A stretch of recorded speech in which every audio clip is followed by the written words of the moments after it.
It is my very great pleasure to introduce our first plenary speaker, Dr. Brett Carter from UNCG. Dr. Carter has served as the Dean of Students at UNCG since 2010. He's been involved in higher education for over 20 years, for many years with UNCG and also with the North Carolina NCCPA, yes, and that's how I've known him all these years. He is currently overseeing the implementation of university policy related to students, the Student Safety and Concerns Response Committee, coordination of campus resources and awareness programs in partnership with campus departments in an effort to promote best practices for assisting students in distress. He also serves as a member of the university's threat assessment team, and he has taught university experience courses to first-year students as well as courses for non-traditional students at a four-year private university. When he had lots of free time, when he wasn't doing all of those things, he also earned his PhD in higher ed administration from UNCG. Please welcome Brett Carter. Thank you. Thank you. Good morning. The cameraman's probably not going to like me because I like to move around. And I have a confession to make. I know a lot of folks in here were talking about how their day got started today with the presentation, which was great, fabulous, and really good information. But actually, my weekend got started on Saturday. What happened on Saturday? Absolutely.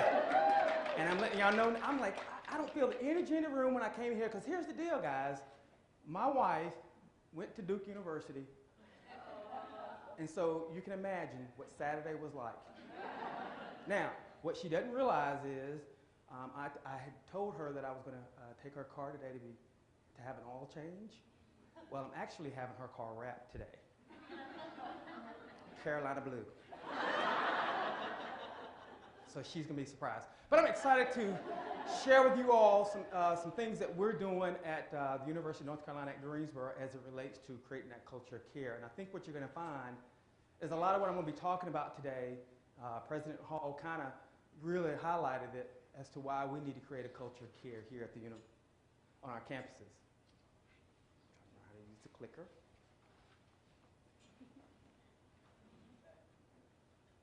Am I doing something wrong? Hello? Help. H-E-L-P.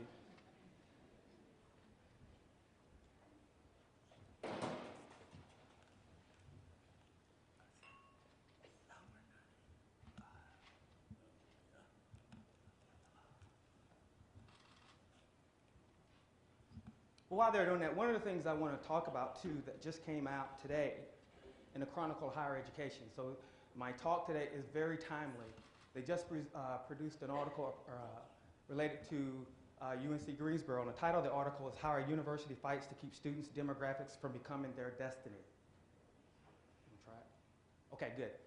So this is a really, really good read. I hope that for those of you who get the Chronicle, you will see that, again, it speaks to the things that we're doing on our campus to create a culture of care for our students. It really goes into depth a little bit more than what I'll be talking about today, because I'm going to highlight a few things that we do at the university. But please, if you get the Chronicle, please read that article. So one of the things that I want to do here today is participants will be able to identify specific steps to create a culture of care for their students and what that looks like. My hope is that participants will be able to identify areas of collaboration across institutional boundaries to improve the coordination of services for students of concern, again, partnering with campus resources as well as community resources. And then participants will have the knowledge and the tools to lead and motivate others to adopt a culture of care.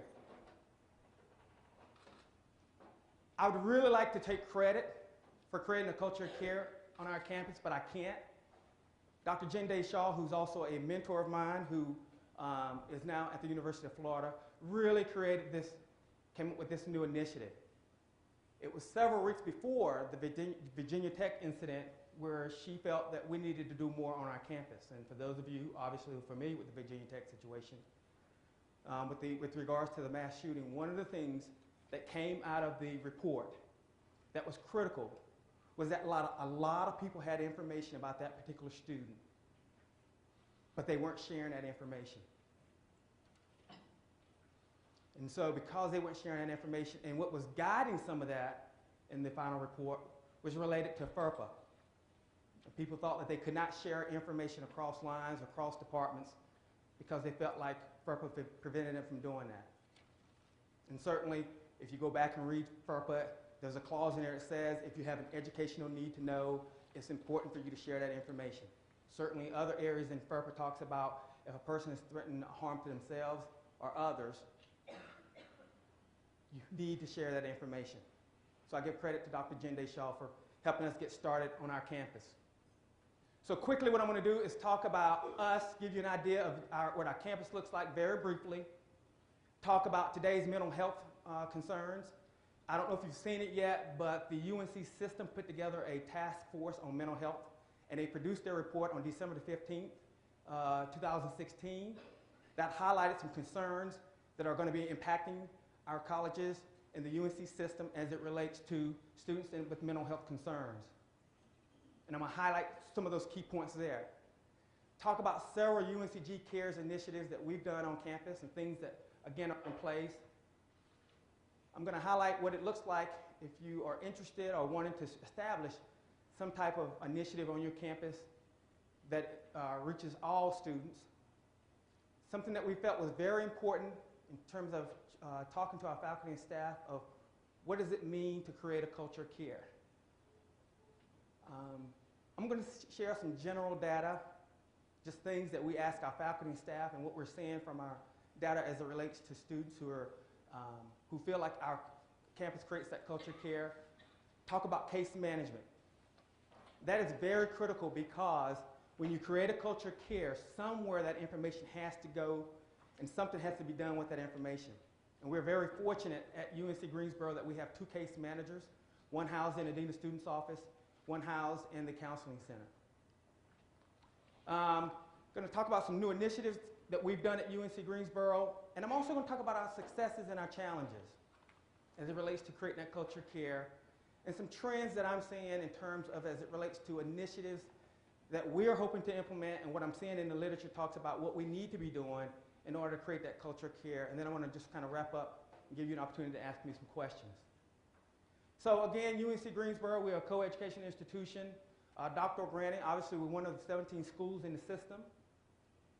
We have close to 20,000 students now on our campus. When I came in 1995, we had about 12,000. About 5,300 students live on campus in 30 residence halls, and we are in Greensboro area with a population of about 300,000. In that report, the task force found some common themes that are contributing to our students' mental health. And it reported that between the age of 11 and 24, we're seeing students that are either abused or neglected, have untreated mental health issues and/or substance abuse problems. And I can tell you right now, and I was talking to our police on Thursday as it relates to, as I serve on our threat assessment team, and we're getting ready to have our annual meeting related to that team. Heroin is making a comeback. It is starting to hit our campuses. It's hitting our campuses hard. The day before that, we had 2 students who were transported. They were roommates for heroin overdose. So we know it's on our campuses, whether we want to admit it or not. And so obviously there's some concerns that we have as an institution. And on a national level, what we need to be doing to address this and try to be proactive. A lot of our students have experienced some form of trauma or disruption at home. We're seeing a lot of our students experiencing low self-esteem and confidence issues, anxiety. And finally, a lot of family history of depression. And these are things that they are obviously are happening before they get to our campus.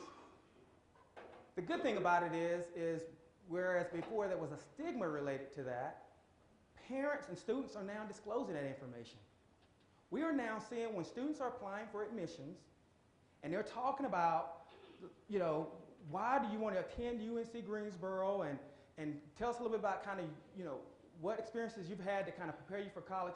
students are talking about the challenges and how they've overcome those challenges, and they're discussing or disclosing some of their mental health concerns or things that they've been dealing with either with them or family members. So they're disclosing that. If you work in financial aid, when students are appealing their financial aid, they're disclosing this information as to, this is why I didn't do well academically.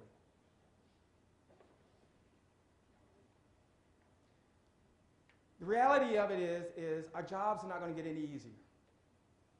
And I think we've seen a shift in the last 10 years in terms of what our students are showing up on our campuses with.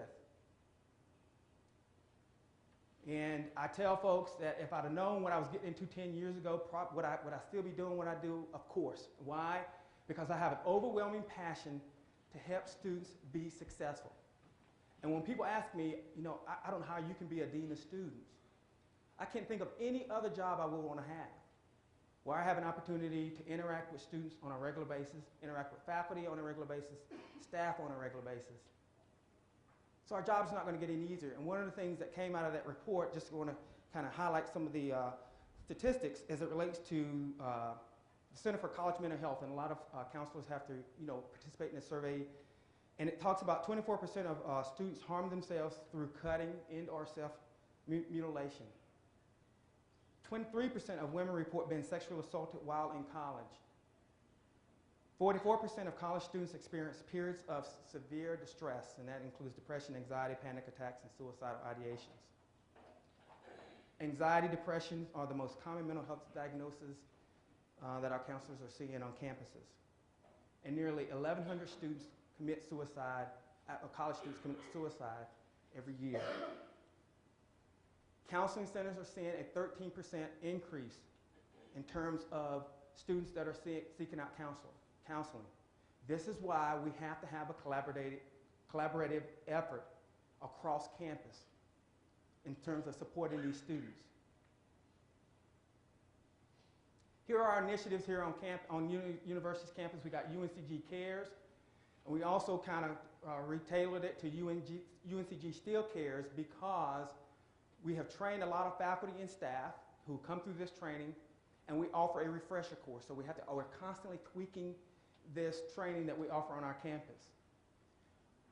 We came up with UNCG Cares Critical Responders Training. These are our frontline staffs, administrative staffs in the offices, because a lot of times students are showing up in our offices in distress. And one of the things we do in our office, for example, is we're all on instant messaging. So when a student's coming in distress, they can text me or instant message me and say, there's something going on with this particular student. They're out here crying. Now you may think, well, why would you need to know that? Well, because we have a robust system on our campus in terms of tracking students of concern, and I want to look it up and kind of see what's going on and see if I can get a better understanding of what might be going on with the student before I meet with the student. Okay? And also it's an early alert system in terms of being a dean, you sometimes have to make some difficult decisions. And I've had the criers and the yellers. And I had a student who literally, texted the president that because I had upheld a suspension decision, that we needed to be concerned because something potentially might happen. So those are the kind of things we got to constantly think about. We have UNCG Cares, Students Helping Students, which is it's a passive programming initiative where we basically, for the first year class, we give them cards that they can keep in their wallet, basically on how to recognize students in distress. Because generally, they're the ones that's going to see it first and see it act out first. We have a crisis management protocol, which again, I'm going to briefly talk about, and then finally, Starfish. Anybody know what Starfish is? Do you guys use it here on campus? Starfish is an awesome early alert system that is available to all faculty and staff on our campus, and if they see a student in distress, be it in the classroom, via email, they can send an early alert message, and it goes to particular departments in which, so if the student is not showing up for class, if the student is not doing well academically, if the student is in distress, we will get those emails. And we reach out to every one of those students when we get those emails. All right, so this is our logo for UNCG Cares, and you'll see that one of the things we'll highlight is once you complete our training, you are asked to put this logo on your door of your office, because this is where our students are going to recognize that this is an office that has completed the training, and or staff member has completed the training. And if you see this logo, this is where you can pop in and say, hey, okay, I got things going on. I need some support. We had to come up with a problem statement in terms of to identify why we wanted to do what we were doing. And one of the things we recognize is we're seeing a lot more of our students in distress, as I said earlier. And we also recognize that related to that, it's important that we got to take into consideration retention of these students, and that overall, our faculty really wanted to help our students. Faculty and staff really wanted to help our students, but they didn't know how to do that. So one of the things we talk about in training, if a student is in your office and they're in distress, it's okay to ask that student, are you having suicidal thoughts? But for our faculty and staff, that's kind of, no, that's not something I'm supposed to do. And we did have a culture where we had faculty that were saying, I teach in a classroom, I'm not responsible for all this other stuff. I shouldn't have to deal with all this other stuff. This is what the Dean of Students Office does. But we also know a lot of the literature says that our students are connecting with our faculty, they're having relationships in terms of, they know when they're in distress, they know they can go talk to those faculty members, and you're the first point of contact for many of these students that are going to, and we want you to kind of connect with us. This is to kind of give you an idea over the years of our numbers and what we're seeing in the Dean of Students Office, and as you can see, ever since we implemented this program, we've seen more faculty and staff reach out to us as it relates to our students. The CM stands for Crisis Management. Anytime a student is transported to the hospital or is seen in the counseling center for having suicidal ideations, or we will initiate a crisis management meeting with that student. And that meeting consists of a person in my office and a counselor, and we work with that student to develop a support plan for them.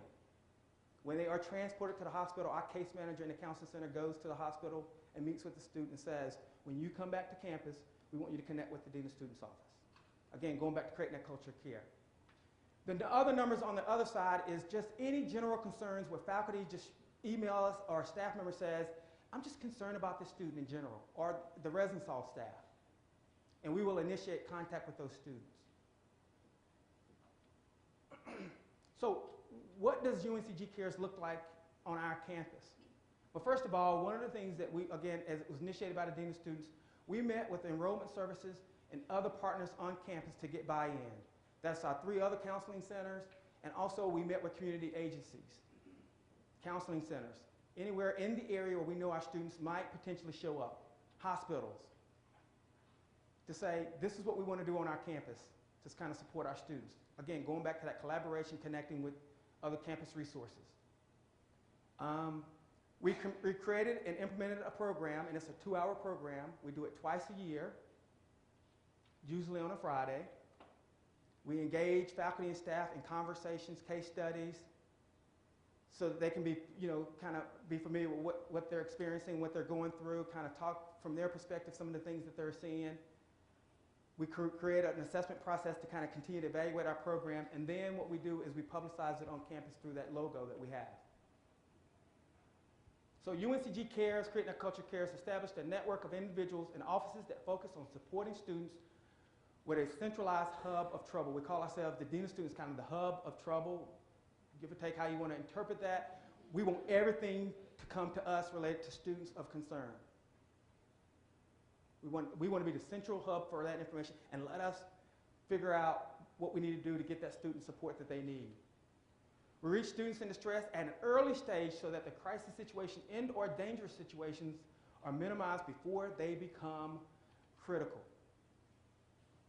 And our motto in the office is we want to get our students from hospitalization to graduation. As the Dean of Students on our campus, I tell faculty and staff, sometimes they don't like to hear me say this, is we feel our students are better off on our campus than them leaving the university.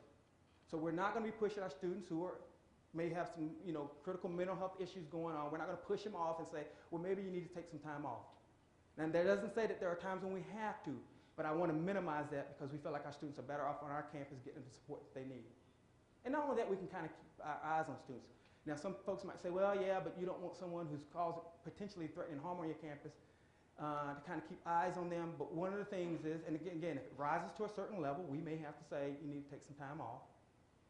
But a majority of them, like for example, when students send emails to financial aid and say to financial aid, if you don't give me my financial aid, I'm going to come blow your office up. Okay? Those are kind of situations where we're going to pursue it. We're going to have a conversation with that student, but that's where a situation where it might not rise to the level where we want that student to be separated from the university. So again, as I said, it's offered to faculty and staff. And during the training, participants learn active listening skills, how to recognize signs of distress, how to be proactive in reaching out to students. We talk about a variety of issues that students are facing through our case studies so they can talk about it in their groups. We talk about the referral process. And then we give them, and I think you guys do it here too, because one of my colleagues who used to work here at Carolina had a folder. It's a blue folder that has resources on it. We do, I think we copied that one too, now that I think about it. Okay, I'm sorry. But we have a similar folder too. Absolutely, there you go. Now, one of the things we did is we made our folders slightly larger so you can't file it away. We want you to keep it on your desk, and we want you to refer to it.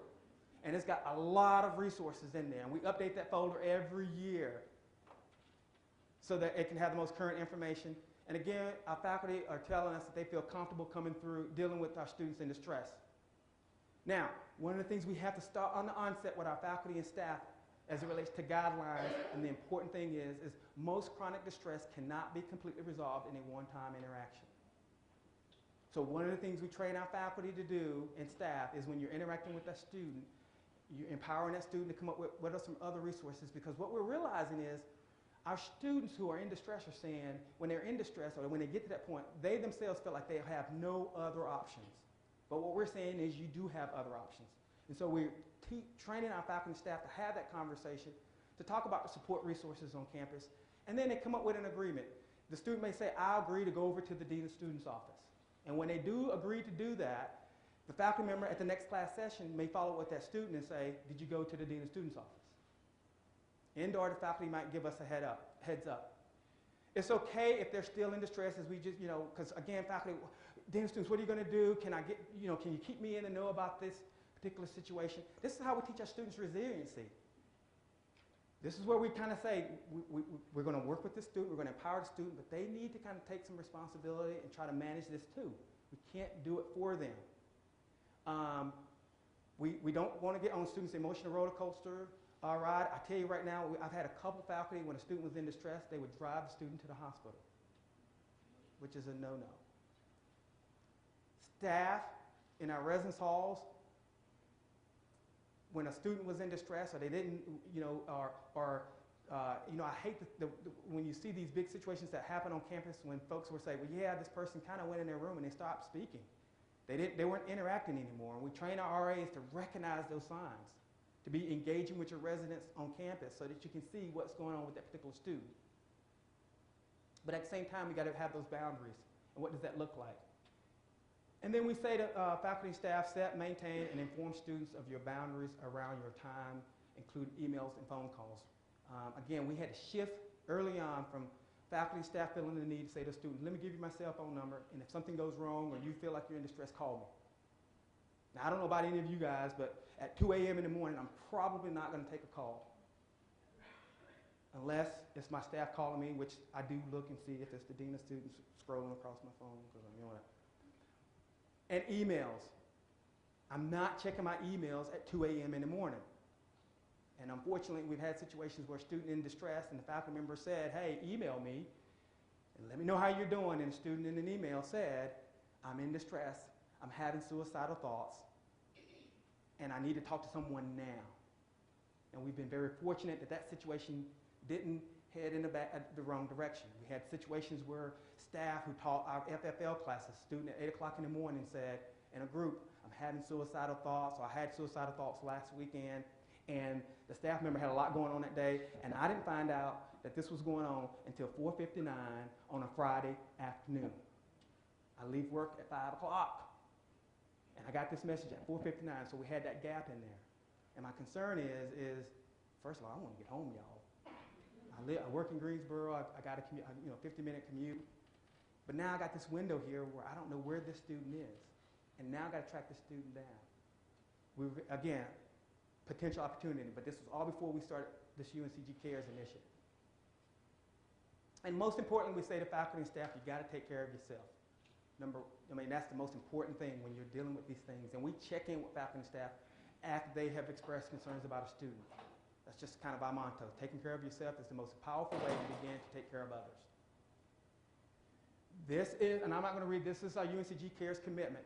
We require, when you come through our training, we ask that you sign this commitment.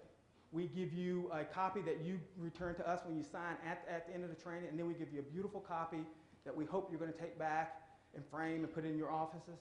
To talk about how your commitment is to help us continue to promote this culture of care. And it has caught on. Now, every now and then you'll hear community of care on our campus, and you'll hear cultural care.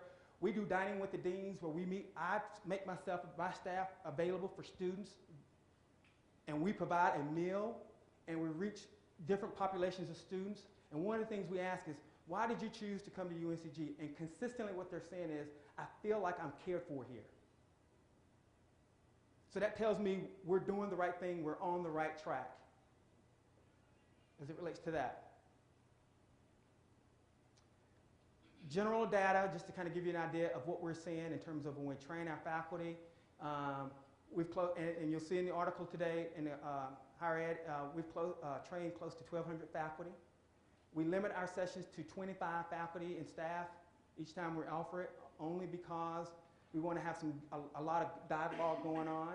We do go out to departments. I was surprised when our facilities asked us to come out. We did maybe 4 or 5 trainings for the facility staff, because guess what? When they're out on the grounds, early morning, they're potentially going to see things. And I can tell you with 100% certainty, we've already seen that happening. You see a student roaming campus at 4 a.m. in the morning, and you wonder, well, what's going on here? Or you find a student in the bathroom in an academic building crying. They know to reach out to us. Those are the kind of things that we want to, that lets me know that we're expanding our wings in terms of creating that culture of care. For the students and on crisis management level, we survey them at the end of every year, so that small group of students who have gone to the hospital or having suicide ideations, and 78% of them have come back and said it's because of going through that crisis management process has helped me to do well academically and stay in school, because a lot of the research says if we don't provide the support these students need, they're more likely going to leave your institution. And they're going to go somewhere else. And you'll see why I think that's important that we reach out to those students. This is the other critical piece of our process. Because when you got a central location where information is coming, you got to know how to manage that situation. So we have our crisis management process. And here's what that process looks like.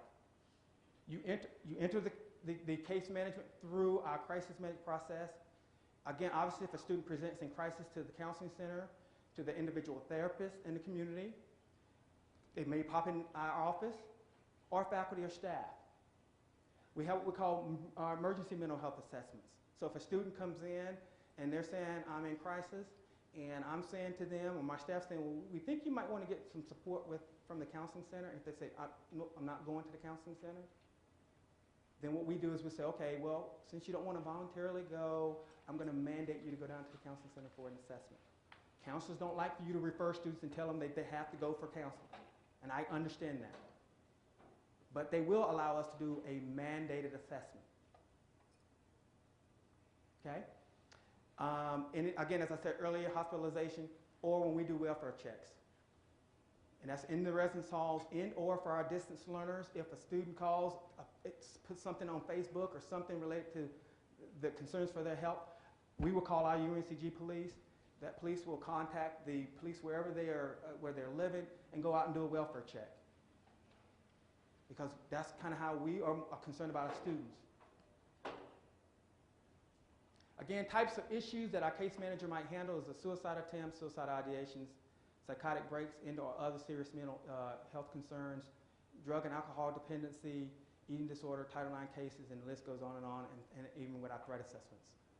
And when I say case management, they're not like, having conversations. But after that student has come through our crisis management process, we will maintain some kind of contact with that student throughout their term at UNC Greensboro.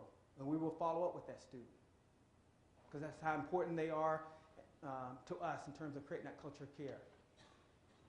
So some new initiatives. We do a community provider luncheon. We do it twice. We do it every 2 years. That's where we send out invitations to all our mental health providers in the community, our treatment facilities, law enforcement, hospital discharge planners, because we want to learn what they're seeing, what they might want to help us to kind of prepare, be thinking about on our campus.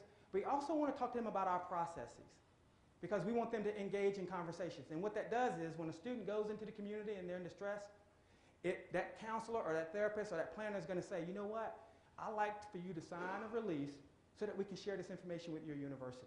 And they may want to share it with us, and most often they will share it with our counseling center, just so that we can follow up with that particular student. Now, granted, yes, some students may refuse to do that, and that's fine, and we may never know. But for the most part, because we have those interactions with the community providers, we kind of set the stage of, we're concerned about our students. We want to know what's going on with our students and how we can best support them.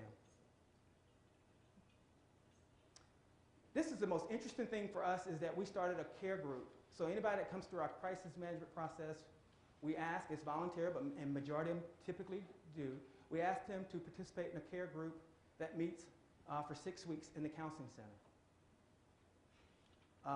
Let's skip, yeah. We do two things in that particular session. And again, it's a psychoeducational. So part of it is a counselor facilitates it to continue to talk with that student about how to continue to provide the support and how they can continue to support themselves.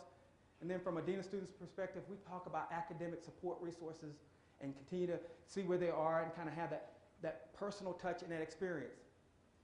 And it gives them an opportunity to connect with the other students. And what we learned about this is they became a support network for each other. So if a student says in the group, I'm going through this, someone who's also experiencing it may say, I'm going through the same thing, but guess what? Here's what I'm doing to try to manage that. And that was a surprise to us, because we thought it was going to be more of us handing off information, but they're using each other as support as it relates to that group. So some of our successes, again, we have a defined process on how to manage our high-risk students. It provides one-on-one social and academic support.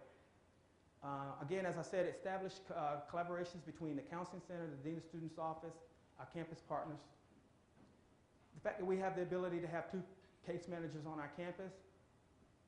And believe it or not, we get a lot of support from our parents, because the interesting thing about this is when we send our letter to our students to say we want to meet with you when you're in crisis, part of that letter says we want you to bring a support person with you. And then we also send a letter, and we probably may, and if you're 21 and under, which FERPA says we can contact, we say that we may contact a parent family member for that additional support.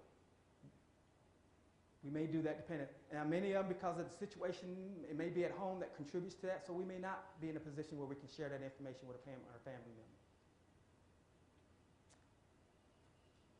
So really, some of our challenges is,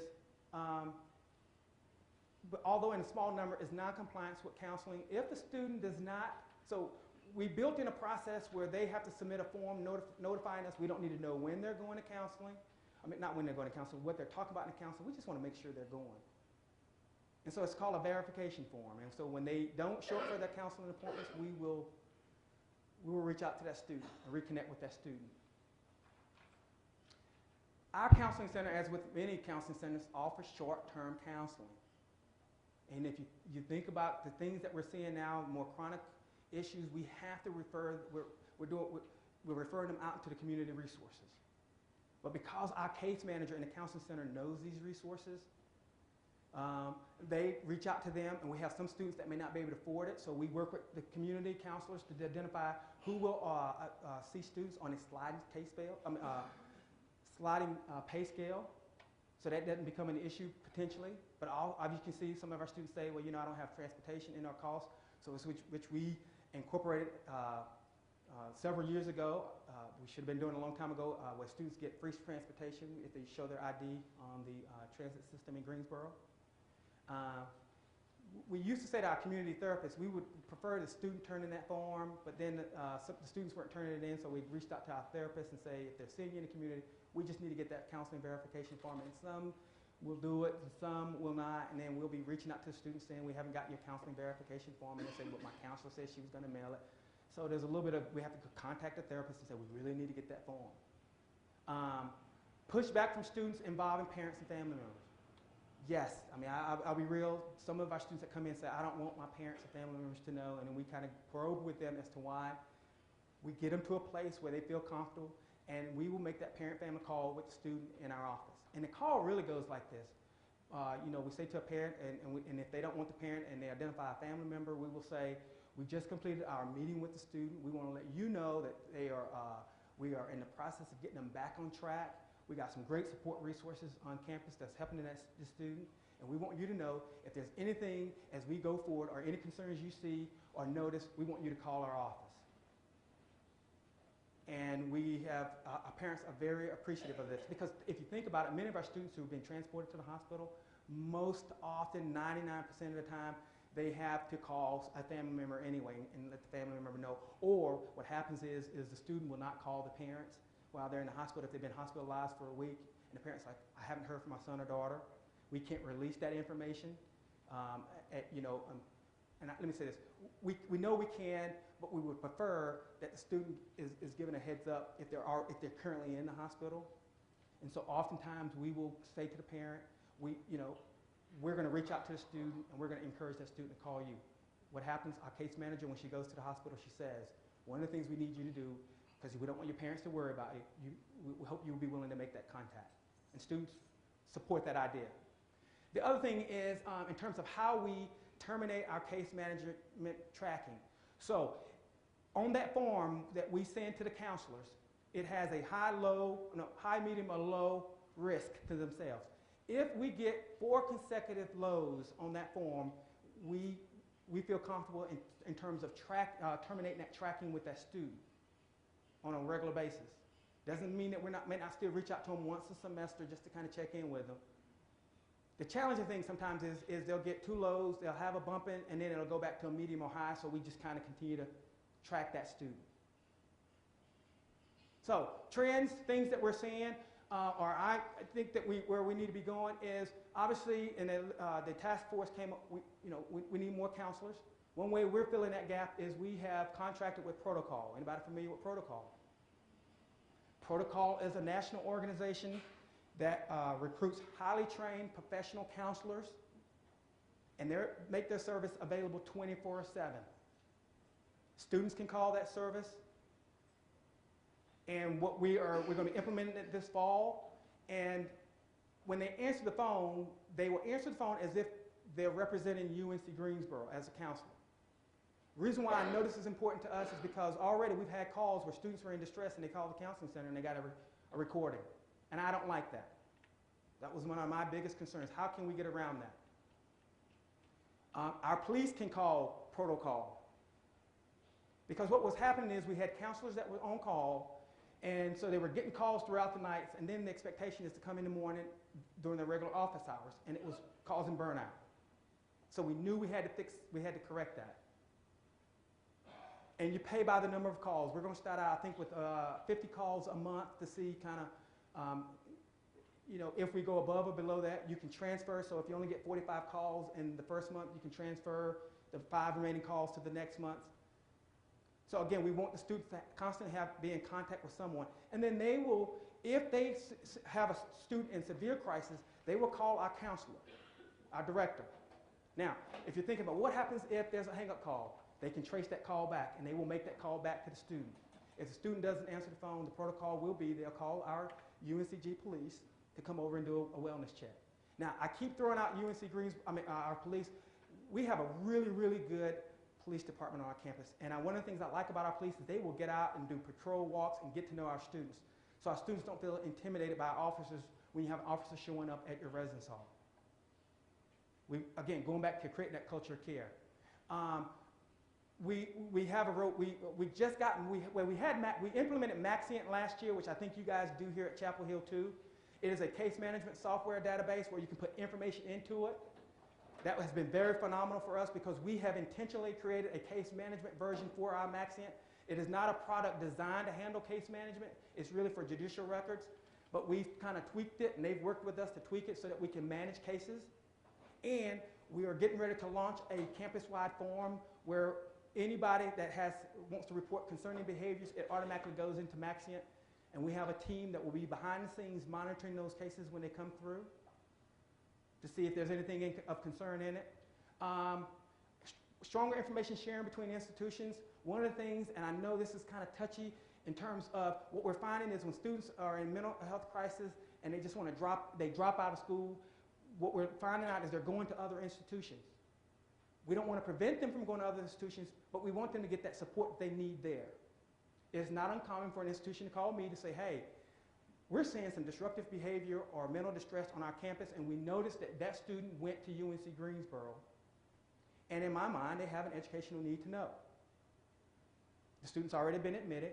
We don't release any of the content of the case, but we basically say we will share with them. They did come through our process in terms of dealing with some personal difficulties. We have offered them the support. Here's what we think might be best to help that student continue to be successful. There's a lot of schools that are going to what we call student resiliency surveys. I think East Carolina just implemented that on their campus for their first-year students coming in. I still think we need to do a lot of intervention on our high school levels.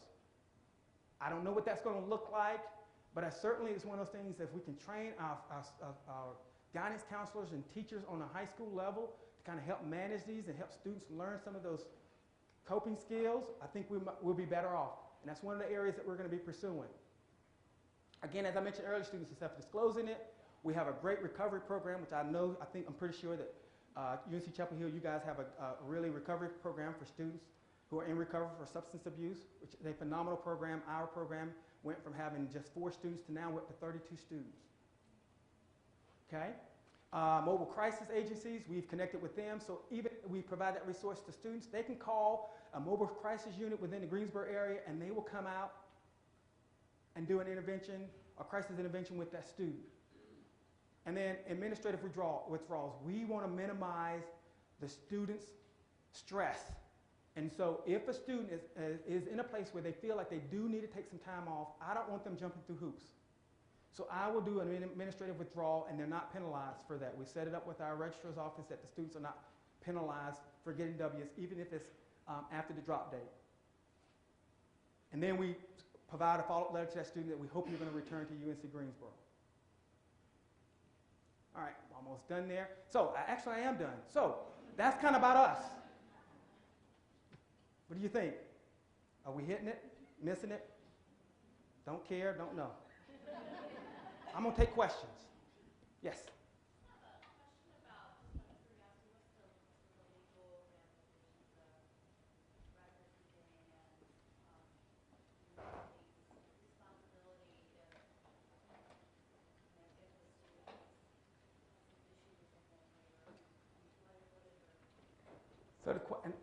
So the question is, what are some legal ramifications as it relates to if the university learns of this and we share that information kind of along those lines? So our counseling center is bound by HIPAA, which we all get, and so they can't obviously share information with us.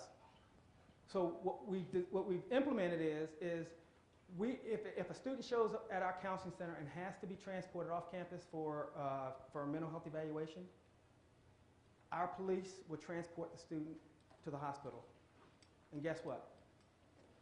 Police are not bound by HIPAA under FERPA, which is where I apply. And so we get all calls when students are being transported to the hospital. That helps us trigger our crisis management process. Again, we don't intentionally release information, but I will say that if another institution calls me related to a student in distress, I'm going to ask the right questions, but most of the time I'm probably going to be helpful with sharing that information. I don't get a lot of calls, but I firmly believe we really want to make sure we're providing the best care for our students. So, knock on wood, I have not been sued. Well, I take that back. I've been told I'm going to be sued many times. Okay? But I haven't been there yet. And we're very intentional. Our database, not just anybody can access our Maxient database. And we can set up parameters. We can allow our counselors to see it. We can allow our behavioral assessment team see cases. But not everybody has access. Even our residence hall, we share the same system, but they can only see their cases. They cannot see any of our cases. We can block our cases. The Starfish doesn't talk to the case management. No. What Starfish does is anytime a concern goes through, it sends us an email to my Dean of Students general email account that says, this student, and it's really coming from the faculty, and the faculty member has answered questions, and the faculty member may say, one of the questions is do you notice a student in distress? And if they say yes, please give a description. And they may say, well, I received a concern in email. And that's really all we need, and we're going to reach out to that student. So we automatically, it triggers an email to us. And just like if a student is in an academic situation and they are talking to the professor about wanting to change majors, that faculty member can put something in Starfish, and it will send it to our enrollment management office, and then they'll connect with their advisor. And one of the things I forgot up here very quickly that I think I might have skipped that slide is we also have the ability in our enrollment management system to look and see what kind of markers are contributing to what might be causing a student in distress. And it's escaping me what this program is. But anyway, so we have the ability, so what we're going to do this year is we're going to dump, we're not going to give any names, we're just going to give IDs to our enrollment management system because they have a robust system. And we're going to be looking to see if there's any themes that are emerging for the students that we're seeing. So for like, if this report comes back and says, of the students you've seen in the Dean of Students office, 60% of them changed majors.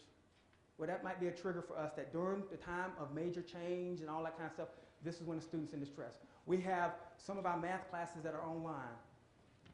If we see a pattern of students are in distress because of those math classes online, we're going to talk with the online folks. We're going to talk about enrollment management, about how can we manage that. So we're looking for ways to try to pinpoint what are some issues that are contributing to our students in distress so that we can be proactive rather than reactive. All right, Brett Carter, everyone. Thank you.